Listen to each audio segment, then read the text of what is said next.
Shalom, bon matin tout le monde, bon réveil. Soyez contents, soyez joyeux, soyez conscients pendant que vous allez vaquer à vos occupations. Et si c'est votre anniversaire ce matin, aujourd'hui, joyeux anniversaire. Soyez bénis, soyez heureux, soyez conscients. Et si vous êtes seul, eh bien sachez que vous n'êtes pas vraiment seul, puisque Yeshua promet ceci. Je serai avec vous tous les jours jusqu'à la fin du monde par l'entremise du roi Kodesh. Donc il est là, avec nous. Il est là dans toutes nos situations. Il est là dans toutes nos circonstances. Il est là dans toutes nos difficultés. Donc nous n'avons absolument rien à craindre. Certainement, par moments ou souvent, on peut se sentir seul. Et cette solitude ressentie, c'est parce qu'on est à la recherche d'une présence. On se sent seul parce que nous définissons ne pas être seul lorsqu'on a une présence physique. Et des fois aussi, lorsqu'on se sent écouté ou compris par quelqu'un.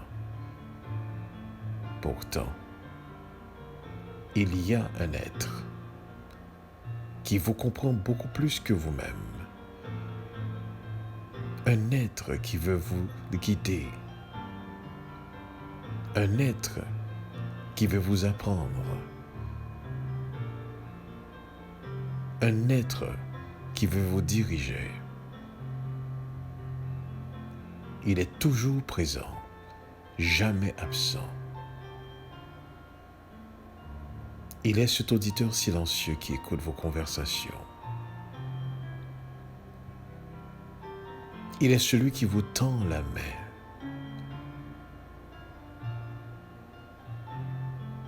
Bien souvent, vous n'en faites pas cas. C'est pour cela, la grande différence est à quel point êtes-vous conscient de sa présence. Ce matin, j'aimerais partager un texte avec vous, un texte qui se trouve dans le livre de Oshéa, Osée, au chapitre 10, au verset 12. Je lis pour vous. Semez selon la justice, moissonnez selon la miséricorde, défrichez-vous un sol labourable, car il est temps de chercher Yahweh, jusqu'à ce qu'il vienne et répande sur vous sa justice. Semez selon la justice, moissonnez selon la miséricorde, défrichez-vous un sol labourable, car il est temps de chercher Yahweh, jusqu'à ce qu'il vienne et répande sur vous sa justice. Voici une parole qui mérite notre attention ce matin.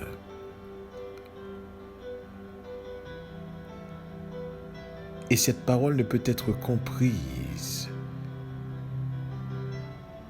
que si nous comprenons effectivement l'injustice qui a été subie. Cette parole ne sera être comprise que si vous avez vécu la méchanceté. Cette parole ne sera comprise que si seulement vous êtes conscient du cheminement misérable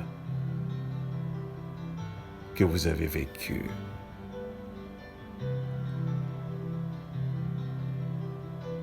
Mais dans toutes les circonstances et dans toutes les difficultés, dans l'injustice, On est appelé à briller. On est appelé à être différent.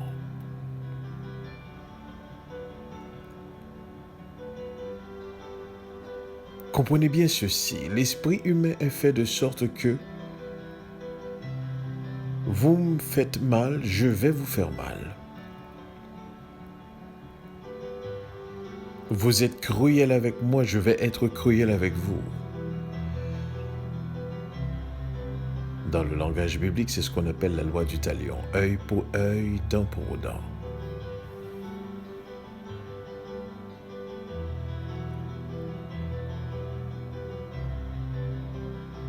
Mais notre peuple, nous n'avons pas appris ceci. Nous n'avons pas été instruits dans cette logique, dans cette manière de faire, cette façon destructrice. Hier, dans un groupe de formation, je partageais ceci. Je demandais qu'on puisse me rappeler quel était le groupe terroriste qui a été formé. Quels sont les kamikazes qui ont été formés en revanche des situations que nous avons vécues? Quels sont les pays qui ont massacré des visiteurs occidentaux en rapport aux méchancetés qu'ils ont vécues dans le passé?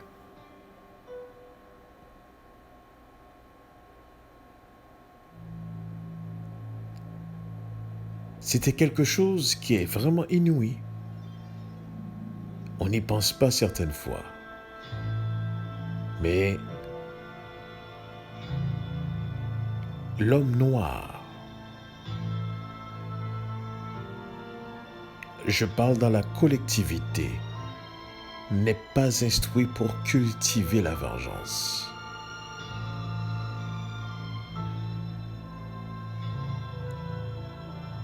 Et c'est l'une des raisons pour laquelle, malgré tout ce qui a été subi, tout le malheur qui a été subi, nous restons un peuple résilient, accueillant, aimant.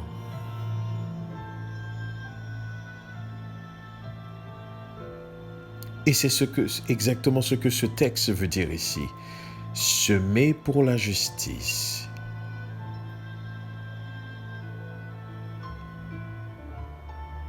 Semez selon la justice, moissonnez selon la miséricorde.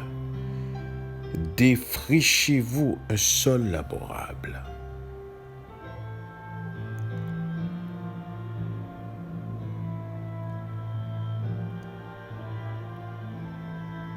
Parce qu'ici-bas, il n'y a rien qui se fait qui ne sera pas rétribué. Malgré, vous pouvez voir, malgré qu'on peut cultiver de la méchanceté, malgré certaines nations, certains peuples peuvent moissonner de l'injustice et du mensonge, malgré qu'on peut voir certains qui bénéficient de la méchanceté et du mensonge,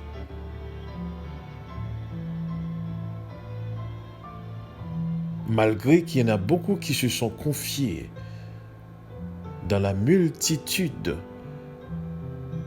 de leurs forces et de leurs ruses, ça devient leur politique.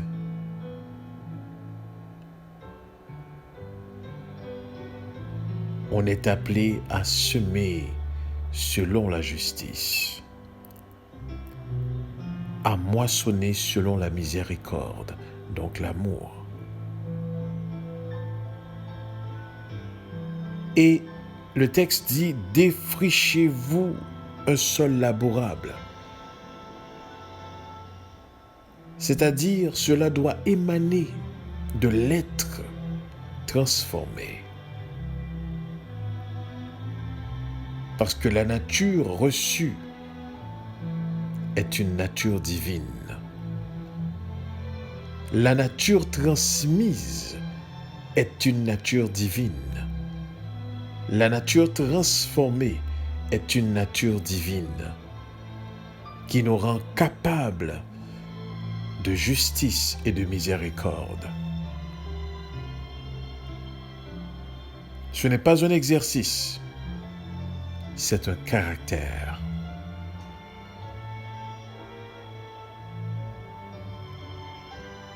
Et le texte nous dit, il est temps de chercher Yahweh jusqu'à ce qu'il vienne. Donc c'est une recherche jusqu'à ce que ça soit manifeste. La justice de Yahweh, d'Elohim.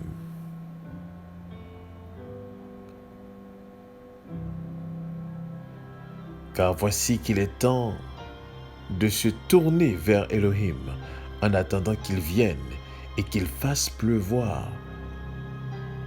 sa justice, la justice pour nous.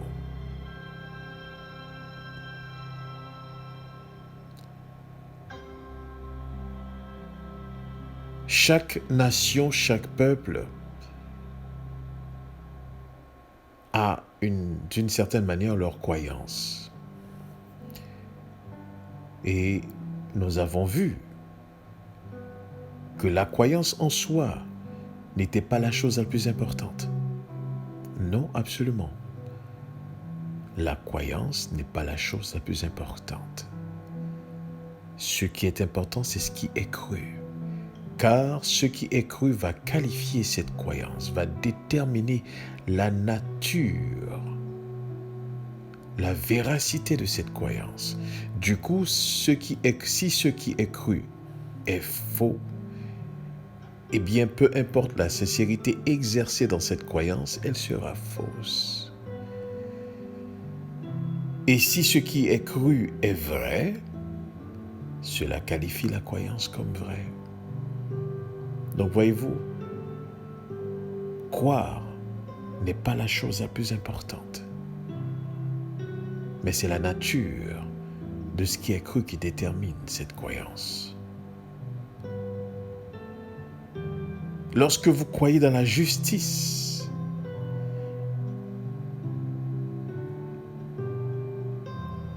lorsque vous croyez dans la miséricorde, dans l'amour, cela qualifie votre nature, puisque ça émane de cette nature. Et parce que vous avez cette nature, écoutez bien ceci, c'est une preuve, c'est une évidence de l'esprit du divin en vous.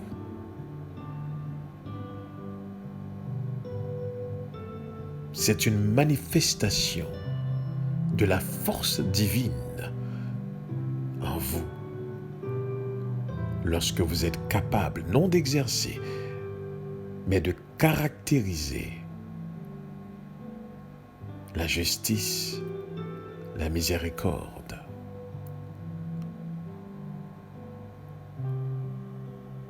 Il est temps de chercher Yahweh.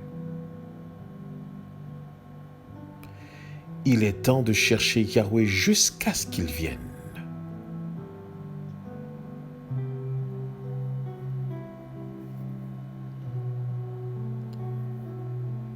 L'une des choses que présentement l'humanité n'a pas saisi et qui nous plonge dans des recherches vaines, dans des recherches qui n'aboutissent pas.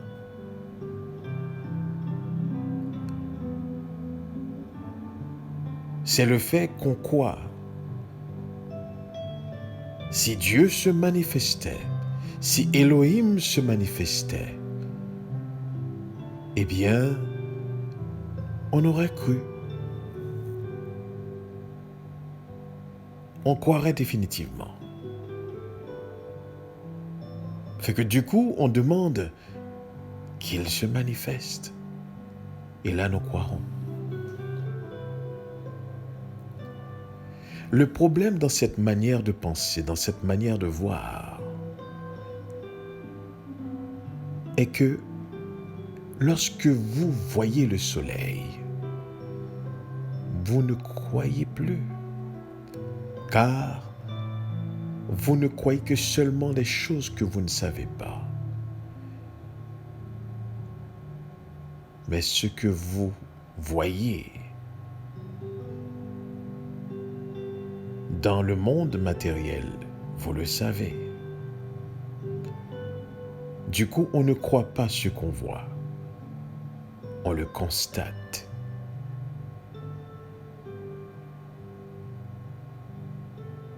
Alors, lorsque Elohim se manifestera, ne croyez pas que vous allez pouvoir exercer de la croyance. Car lorsque Elohim se manifestera, il y sera trop tard. Il sera trop tard de croire. Car le problème qui se pose, parce que lorsqu'on croit, nous croyons la parole de quelqu'un d'autre qui rend témoignage de ce que nous ne savons pas. Par exemple, si vous êtes dans une maison et qu'il est en train de pleuvoir à l'extérieur, et que vous me posez la question ou que je vous dis, il pleut dehors, et que vous aurez à sortir, selon la crédibilité que j'ai à vos yeux, à ce moment-là, ce qui va arriver, automatiquement, vous allez vous habiller en conséquence pour sortir. Mais toutes les actions que vous allez poser, à savoir les habits de pluie que vous allez avoir, l'imperméable en question, sera en fonction de la crédibilité que vous faites à la parole que je vous ai dit, à savoir qu'il pleut dehors.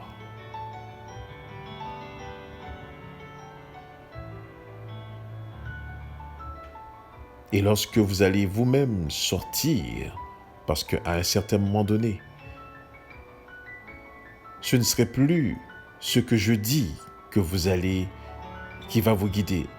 Ça va être ce que vous allez vous-même constater, le savoir.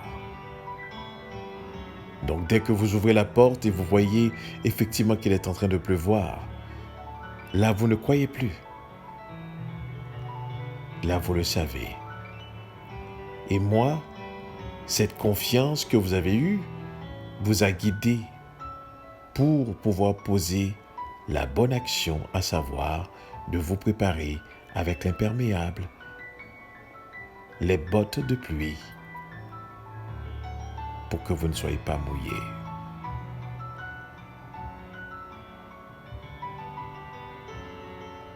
Mais disons le contraire maintenant. Que je vous dis qu'il pleut dehors. Mais j'aimerais que vous puissiez comprendre l'exemple que je vais vous donner. Je vous dis qu'il pleut dehors. Néanmoins, le chemin que vous empruntez, vous ne pouvez plus reculer. Donc, vous avancez dans un chemin et je vous avertis, mais il pleut dehors. À un certain niveau de moment donné, vous allez être mouillé parce que la pluie s'en vient vers vous. Mais vous ne créditez pas ce que je dis. Donc, vous ne croyez pas. Et là, vous avancez. Vous jugez ma parole. Vous jugez mon savoir. Vous mettez en doute ma personne. Et vous vous dites, ce que je dis n'est pas vrai. Donc vous avancez. Et maintenant, disons que vous êtes pris effectivement dans cette situation où il commence à pleuvoir. Voici ce qui va arriver. Là, vous allez vouloir croire, mais il sera trop tard.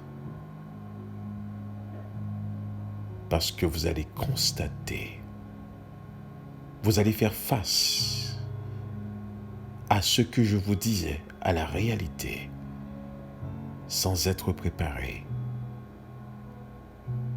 Et vous allez être mouillé. L'exemple est banal,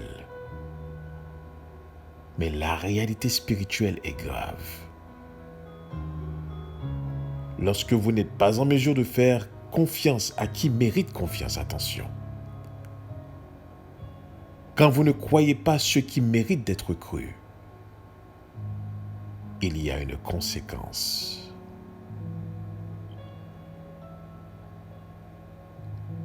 Dites-vous bien ceci. Il faut offrir confiance à qui mérite confiance. C'est aussi ça le discernement. Faire confiance à qui mérite votre confiance.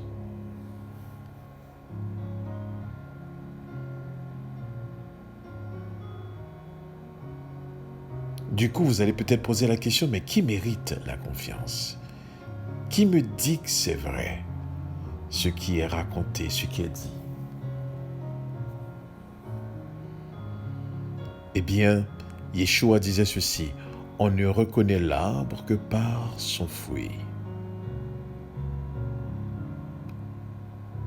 Et il disait encore, vous connaîtrez la vérité, et la vérité vous affranchira.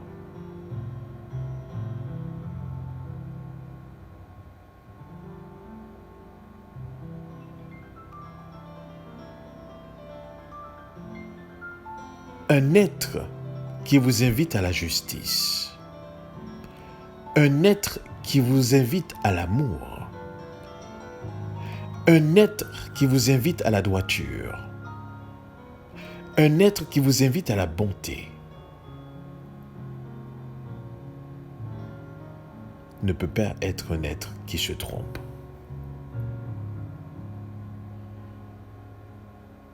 Car dans toutes nos démarches, dans toutes nos lois, c'est ce que nous prônons. Lors de la mort de George Floyd, on dit qu'il faut que justice soit faite.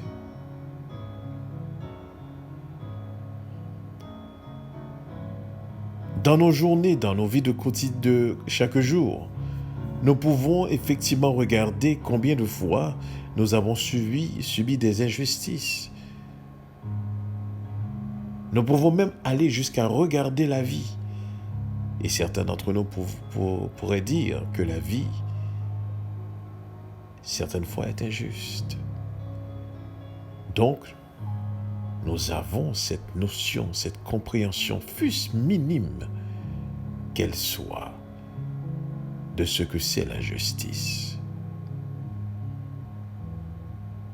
Et c'est pour ça que ce matin, Elohim dit,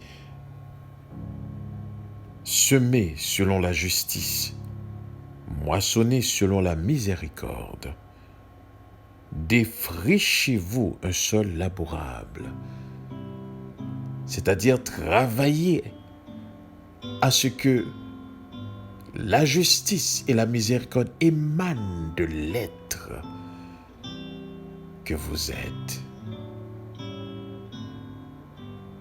de cette nature divine reçue.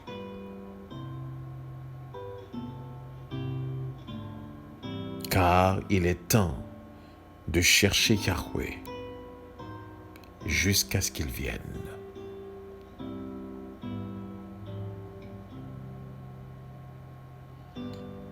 Il y a un temps où est-ce que la justice s'exercera.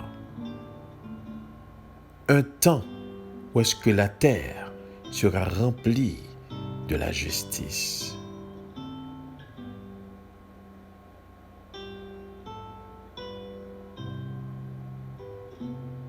Il y a deux choses que vous devriez comprendre.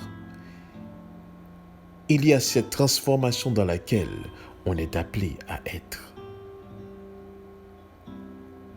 Et il y a l'environnement après cette transformation dans lequel on est appelé à vivre. Et cela ne vient pas de nous. C'est un don d'Élohim. Tout ce dont nous avons à faire, c'est de croire en rapport à la crédibilité, puisque Elohim se révèle à être l'Élohim de vérité dans son intégralité. Cet être en qui il n'y a point d'ombre de variation, il n'y a point de mensonge. Ce qu'il dit est vrai. Il est le véritable. Et parce que nous investissons notre confiance, notre énergie dans le véritable, du coup, eh bien, notre croyance devient vraie.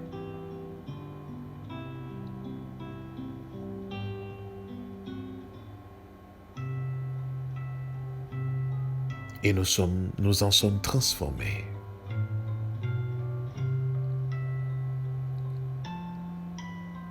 Semez selon la justice, selon la miséricorde. Défrichez-vous un sol labourable.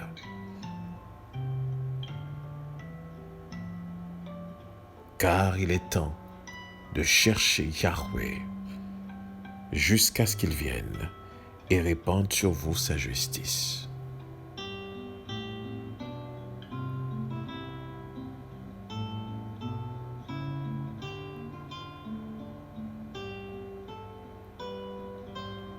Il est dit dans le psaume 75, au verset 3, « Lorsque viendra le moment que j'aurai fixé, a dit Elohim, je rendrai justice avec équité. Lorsque viendra le moment que j'aurai fixé, je rendrai justice avec équité. » Et encore dans le psaume 135, il est dit ceci au verset 14, « Car Elohim rend justice à son peuple, il a une grande tendresse pour nous, ses serviteurs. »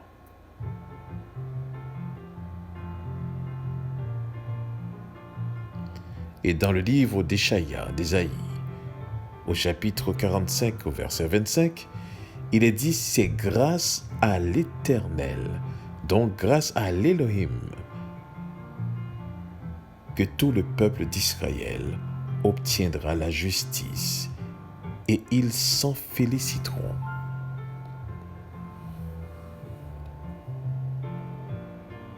Donc, nous avons vécu, nos ancêtres ont vécu. J'aimerais vous rappeler que nous, ce peuple, nous avons vécu presque de 2000 ans. Écoutez bien ceci, nous avons vécu presque 2000 ans de servitude. Presque 14 siècles avec les Arabes et 4 siècles avec l'Occident. Mais voyez-vous, cela n'a pas changé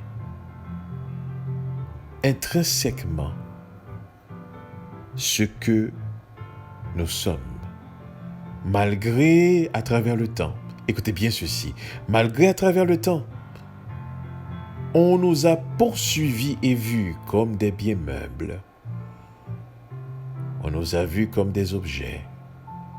On nous a vus comme des personnes dépourvues d'âme.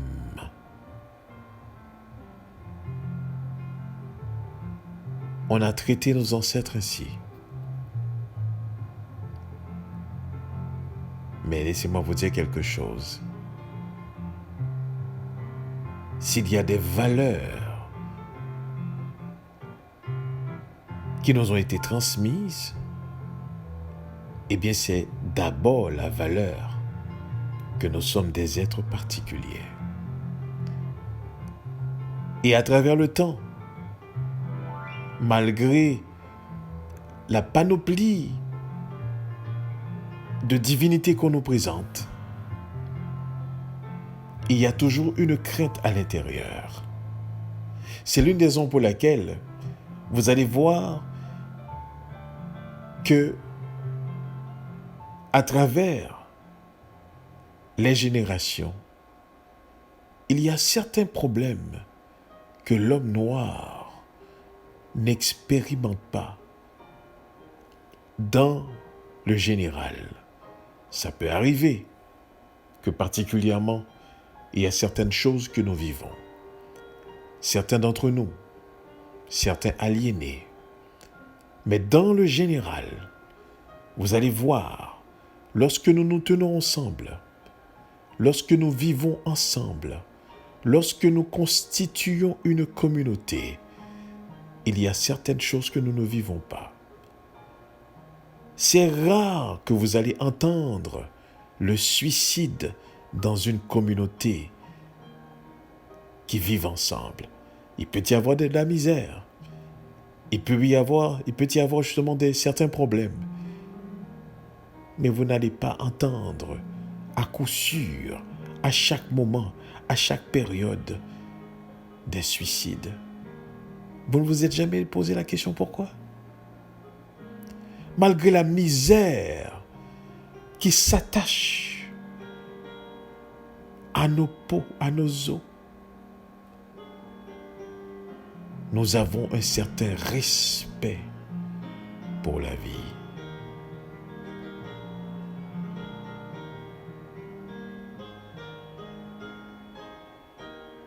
Voilà pourquoi je vous inviterai ce matin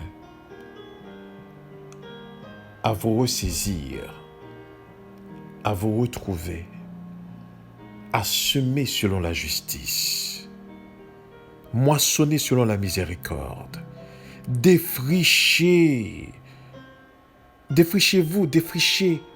vos cœurs en un sol labourable, en un réceptacle capable de recevoir le roi Kodesh. Car il est temps de chercher Yahweh jusqu'à ce qu'il vienne et répande sur vous sa justice. Soyez bénis, soyez heureux, restons conscients de sa présence.